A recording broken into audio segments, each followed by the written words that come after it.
대하는 안녕하세요라는 말도 안 나올 만큼 저는 너무 힘든 경험을 했습니다. 얼마 전까지만 해도 정말 계속 살아야 하나, 이렇게 사는 게 의미가 있을까라는 절망감 속에서 지냈어요. 그러다 문득 제 나름대로 깨달음을 얻고 조금 평정을 찾았네요. 그래도 제가 겪은 이 일을 누군가에게는 털어놓고 싶어 여기에 사연을 올려봅니다. 소개되면 되는 대로 좋고요. 뭐 안 되더라도 상관은 없습니다. 다른 사람에게 제 이야기를 스스로 해냈다는 사실 자체가 중요하니까요. 전 얼마 전에 이혼을 했습니다. 제 경우에는 한 부분만 집중해서 시집살이를 살았는데요. 그건 바로 아이를 낳는 문제였어요. 남편과는 직장 동료 소개로 만나서 남들처럼 평범하게 연애하다 결혼했죠. 남편은 동사무소에서 일하는 공무원이었습니다. 저는 주업으로 필라테스 강사를 하며 틈틈이 부업으로 모델 일을 하고 있어서 둘 다 직업도 좋은 편에 속합니다. 하지만 이 결혼도 처음엔 안 하려고 했던 적이 있어요. 왜냐하면 시가 사람들이 비정상적으로 아이를 낳는 것에 집착을 했거든요. 저희 둘 사이의 결혼 이야기가 슬슬 나올 무렵 의례 그렇듯이 전남편은 저희 집에, 그리고 저는 전남편 집에 인사를 하러 갔습니다. 저희 집에서는 전남편을 많이 좋아해줬어요. 크게 불편하게 한 것도 없다고 생각하고요. 외사위는 백년 손님이라는 말도 있잖아요. 전남편이 조금이라도 불편할까봐 오히려 저희 부모님이 더 조심하셨거든요. 그런데 시가 쪽 분위기는 완전히 달랐어요. 남편에겐 누나 하나, 여동생 한 명씩 있습니다. 그래서 남자는 남편 혼자죠. 그래서 그런가 인사를 드리고 자리에 앉자마자 대뜸 시모가 그러는 겁니다. 우리 명훈이랑 결혼할 생각이 있거들랑. 애는 빨리 가졌으면 하는구나. 너도 벌써 나이가 30이 넘었으니 아무리 빨리 결혼한다고 해도 예전 같으면 우산 아니겠니? 그러니 아이부터 일단 하나 낳거라. 물론 사내로 말이다. 라고 말이에요. 이때 바로 자리를 박차고 나왔어야 하는데 그러지 못한 게 정말 후회가 되네요. 저요, 흔히 말하는 딩크족은 아니지만 애초에 아이를 별로 안 좋아합니다. 물론 그렇다고 절대로 애는 안 낳겠다라는 주의까지는 아니지만 자연적으로 생기면 낳아서 잘 기르는 거고 안 생겨도 뭐 큰 상관없다, 딱 이 정도거든요. 제가 알기론 남편도 마찬가지고요. 제게 늘 아이는 생긴 다음 생각하자고, 그전까지는 우리 둘 사이가 가장 중요하다며 입버릇처럼 말해왔죠. 그때까지만 해도 남편이 저와 생각이 같은 줄로만 알았는데 글쎄요, 예비시모라는 사람이 저런 말을 하는데도 옆에서 아무 말도 못하는 거 있죠. 거기다 두 시모 역시 기회는 이때다 싶었는지 자기 엄마의 말에 아주 신나게 맞장구를 치더라고요. 거기다 시모가 하는 다음 말이 진짜 히트였네요. 너도 한번 생각해봐라. 여자가 결혼해서 애 안 낳을 거면 뭐하러 결혼을 하겠니, 안 그래? 안 그래도 요즘 출산율이 바닥이라는데 난 당최 이해가 안 가는구나. 애를 안 낳으면 여자는 존재 의미가 없는 거야. 진짜 거짓말 하나도 안 보태고 이대로 말하는데 그 뒤로는 아무 말도 안 들리더라고요. 뭐라고요? 아이를 안 낳으면 여자는 존재 의미가 없다니, 다른 분들 사연 속에서나 봤지 실제로 저런 말을 진심으로 하는 사람이 있을 거라고는 정말 믿을 수가 없더군요. 거기다 그게 제 시모가 될 사람이라니 순간 머리가 지끈거리더군요. 그래서 전 아무래도 제가 잘못 온 것 같다고 했습니다. 그리고 무조건 아이를 안 낳겠다는 건 아니지만 그냥 순리대로 하고 싶지, 이런 식으로 애 낳는 기계 취급 받고 싶지는 않다. 그러니 전 이만 돌아가겠습니다 하고 자리를 박차고 나왔죠. 하지만 그 일이 있으므로 무려 한 달 동안이나 남편이 저를 설득을 하더라고요. 다시는 그런 말 안 듣게 해주겠다. 애 문제는 전적으로 제 말을 따르겠다고 말이죠. 사랑하는 사람이 이런 식으로 신신당부를 하는데 바보같이 마음이 약해진 저는 남편의 말만 믿고 끊어내지를 못하고 한번 믿어보기로 했습니다. 불행인지 다행인지 그 후로는 제게 아이 문제는 입에도 안 꺼내길래 별 문제 안 생길 줄로만 알았건만 그게 아니더라고요. 결혼식 올리고 신혼여행에서 돌아오는 순간부터 아이를 갈구하는 시가 사람들, 특히 시모의 무언의 압박이 시작되는 거예요. 임신하는데 도움되는 한약을 지어서 주는 건 기본 중에 기본이고요. 어디서 찾았는지 임신 잘 되는 음악이나 백색순 같은 영상들도 카톡으로 수시로 링크를 걸어주는데 와 진짜 미치겠더라고요. 참다 못해 남편한테 날 잡고 따졌습니다. 약속한 중간 역할은 언제 할 거냐고요. 그랬더니 그놈이 하는 말이 뭐였는지 아세요? 자기 생각이 바뀌었답니다. 완전히 제가 속은 거죠. 정말 할 말이 없더군요. 남편은 태연하게 그게 말이야, 결혼하고 보니까 나도 애가 가지고 싶어졌거든.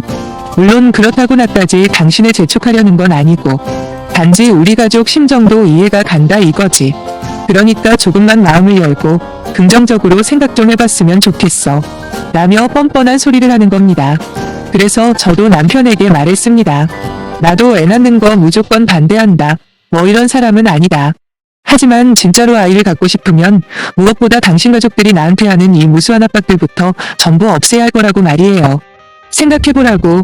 사람이 일단 마음이 편안해야 할 거 아니냐며 나름 좋게 말했더니 곧바로 제 뜻을 알아들었다고 하더라고요. 어떻게 했는지는 모르겠지만 실제로 그날 대화가 있으므로 아이 문제에 관해서는 그 어떤 말이나 압박은 없어졌네요. 상황이 그렇게 흘러가다 보니 어느샌가 저 역시도 조금은 생각이 달라지는 게 느껴지더군요. 그래서 조금의 노력은 해보자 싶어 웬만하면 가임기 때 관계를 했습니다. 하지만 아이는 안 생기더라고요. 이게 웃긴 게요. 막상 아이가 안 생기니 조바심이 슬슬 나는 거예요. 어차피 아이를 가질 거면 산부인과에서 기본적인 검사부터 해야겠다는 생각이 들었죠. 남편에게 같이 가자고 했더니 자기는 아무 문제가 없다며 병원에 갈 필요가 없다는 겁니다.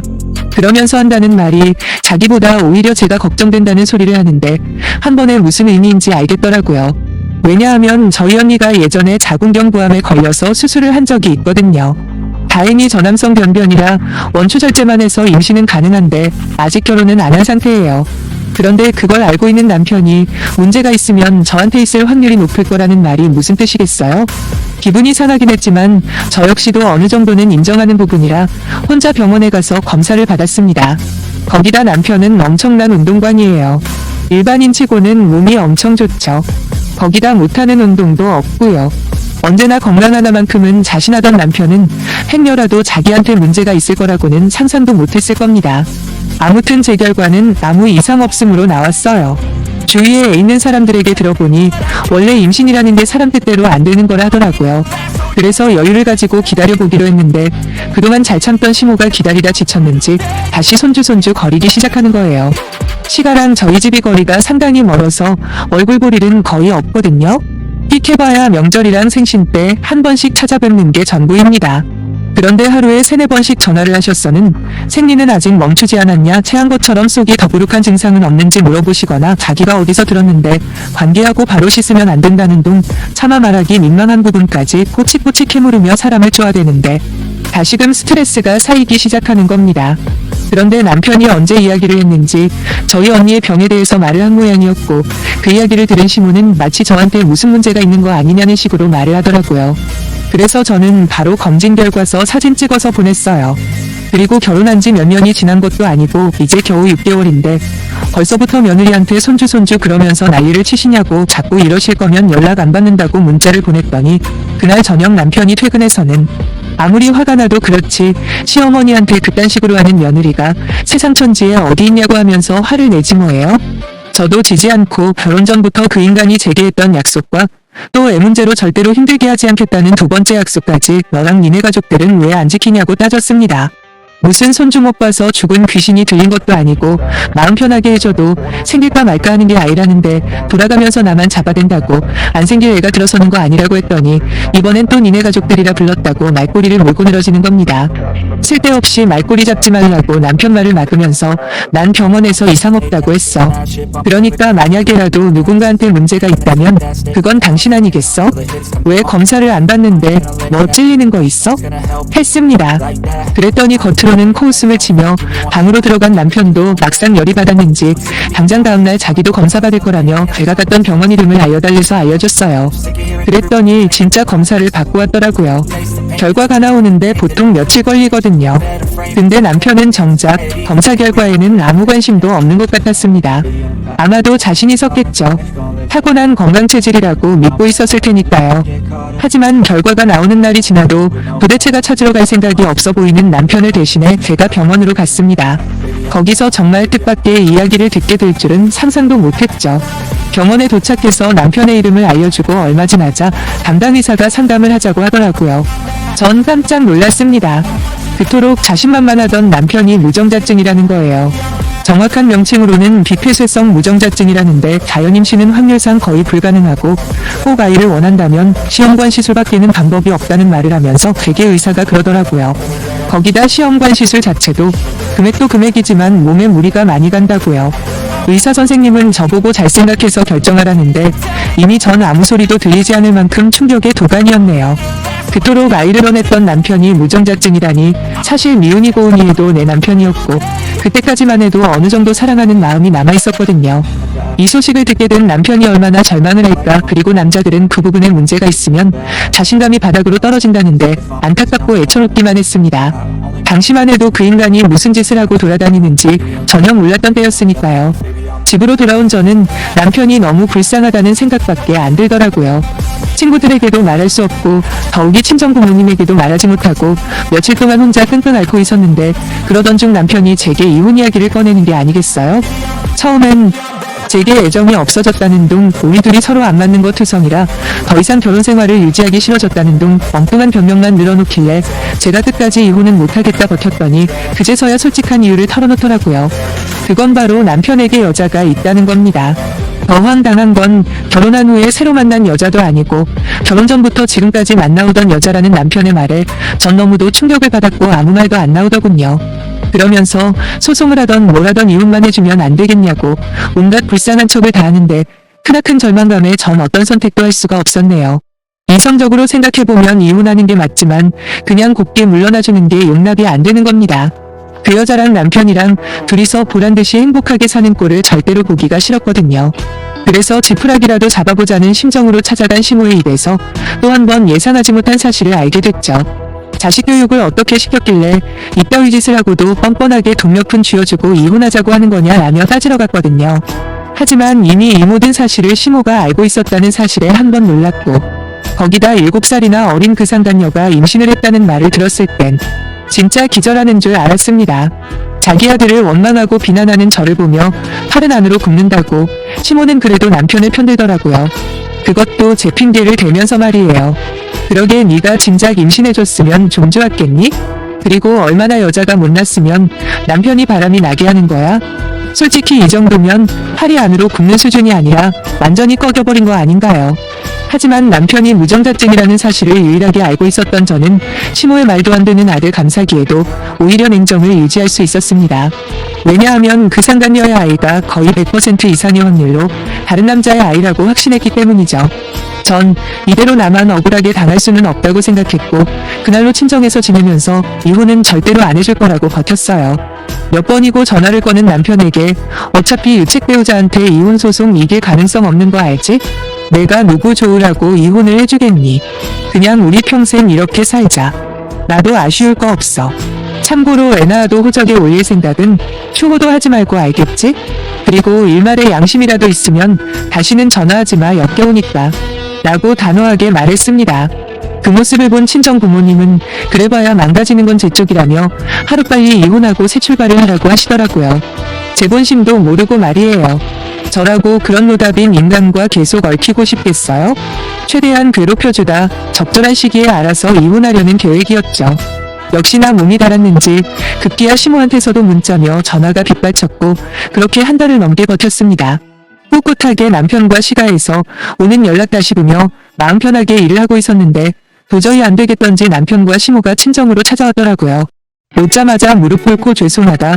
하지만 이왕 일이 이렇게 된 거 서로를 위해서라도 이혼을 하는 게 맞는 거 아니냐 하는 겁니다. 그러면서 이혼만 해주면 집도 양보할 거고 피해 보상 겸 위자료도 최대한 많이 주겠다는 약속까지 하더군요. 그제야 때가 되었다고 판단한 저는 마지못해 수락을 하는 척 해줬더니 둘 다 얼마나 기뻐하는지 곧 다가올 자신들의 운명도 모르고 말이죠. 그 후로 완벽한 이혼녀가 되는데 생각보다 시간이 제법 걸렸고 마지막 서류까지 마무리 지은 다음 홀가분한 표정으로 돌아가는 남편을 불러세웠습니다. 제 부탁으로 함께 간 친정 부모님이 저를 보며 무슨 할 말이 또 남았나 라는 표정을 지으시더라고요. 그제야 그동안 참느라 미칠 것 같았던 단 하나의 진실을 말해줬죠. 너 그때 병원 가서 검사한 거 결과 안 궁금해? 라고 하니 남편은 절 보며 비웃더라고요. 전 무심하게 미리 준비해간 흰 봉투를 건네줬고 그 안에 있던 결과지를 보는 남편의 얼굴은 점점 사색이 되어갔죠. 제가 그토록 기다리던 순간이 찾아온 거예요. 이날만을 얼마나 기다려왔는지 아무도 모를 겁니다. 과연 어떤 표정을 지을까 하며 남편의 반응을 상상으로만 그려왔는데 실제로 막상 보고 있자니 그 통쾌함은 몇천 배가 되더라고요. 나중엔 손까지 부들부들 떠는 남편을 뒤로하고 저와 친정 부모님은 돌아왔어요. 그리고 지금까지 별탈 없이 돌싱 라이프를 살고 있습니다. 남편은 어떻게 되었냐고요? 사실 그 후로 알아보려고 마음만 먹으면 어떻게든 알 수는 있었겠지만 그러지 않았어요.